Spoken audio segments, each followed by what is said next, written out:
So, knee pain అనేది వయసు రీత్యా వచ్చిన అరుగుదల ఉండొచ్చు. హ్మ్. ఎస్పెషల్లీ పెద్దవాళ్ళలో 60+ ఉన్న వాళ్ళకి మాత్రం knee joint degenerative conditions. Okay. అంటే వయసు పెరుగుతున్న కొద్దీ మన బాడీలో చేంజెస్ సాధారణంగా వస్తూనే ఉంటాయి. ముడతలు పడ్డం, హ్మ్. జుట్టు రాలడం, జుట్టు తెల్లబడ్డం. ఓకే. సో, ఇలాంటి చేంజెస్ మోకాళ్ళ జాయింట్‌లో కూడా అవుతూనే ఉంటుంది. సో, జాయింట్‌లో కార్టిలేజ్ అనే గుజ్జు పదార్థం ఉంటుంది. అది అరుగుదల అయ్యి 2 మోకాళ్ళ దగ్గరకొచ్చి రబ్ అయినప్పుడు వచ్చే పెయినే మాత్రం నీ జాయింట్ ఆస్టియో ఆర్థరైటిస్ అంటాం. ఓకే. సో, ఇది వయసొచ్చిన వాళ్ళకి చాలా ఎక్కువగానే చూస్తూనే ఉంటాం. ఇంట్లో చాలామంది అవును. మోకాళ్ళ నొప్పితో సఫర్ అవుతూనే ఉంటారు.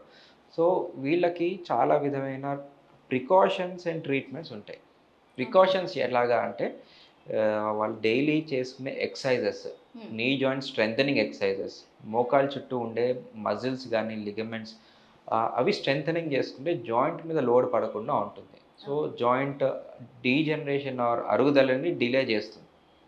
అట్లాగే జాయింట్‌లో ఉన్న కాంట్రో ప్రొటెక్టివ్ ఏజెంట్స్ అంటాం. అంటే కార్టిలేజ్ అరిగిపోయిన కార్టిలేజ్‌ని మళ్ళీ హీలింగ్ చేసుకునే మెకానిజం ఉండే మెడిసిన్స్ ఉంటాయి. ఓకే. లైక్ కొల్లాజెన్ అని చెప్పి, కాండ్రాయిటిన్ సల్ఫేట్, గ్లూకోజమైన్ ఇవన్నీ ఏం చేస్తాయంటే జాయింట్‌ని అరుగుదలని ప్రివెంట్ చేస్తాయి. వీటితో పాటు ఇంకొక ఇంపార్టెంట్ అండ్ మోస్ట్ ఇంపార్టెంట్ ఏందంటే weight reduction. Okay. At least 5-10 kgs తగ్గితే ఓకే. వెయిట్ వల్ల కూడా మనకు నీ పెయిన్ వస్తుందా? యాహ్! డెఫినైట్‌లీ. ఓకే. ఎంత వెయిట్ ఉంటే అంత ఫాస్ట్‌గా జాయింట్ అరుగుతుంది. So, okay. వెయిట్ తగ్గడం అనేది అట్‌లీస్ట్ 5-10 కేజీస్ మనం వెయిట్ తగ్గితామనుకోండి హ్మ్. 50% పెయిన్ తగ్గిపోతుంది.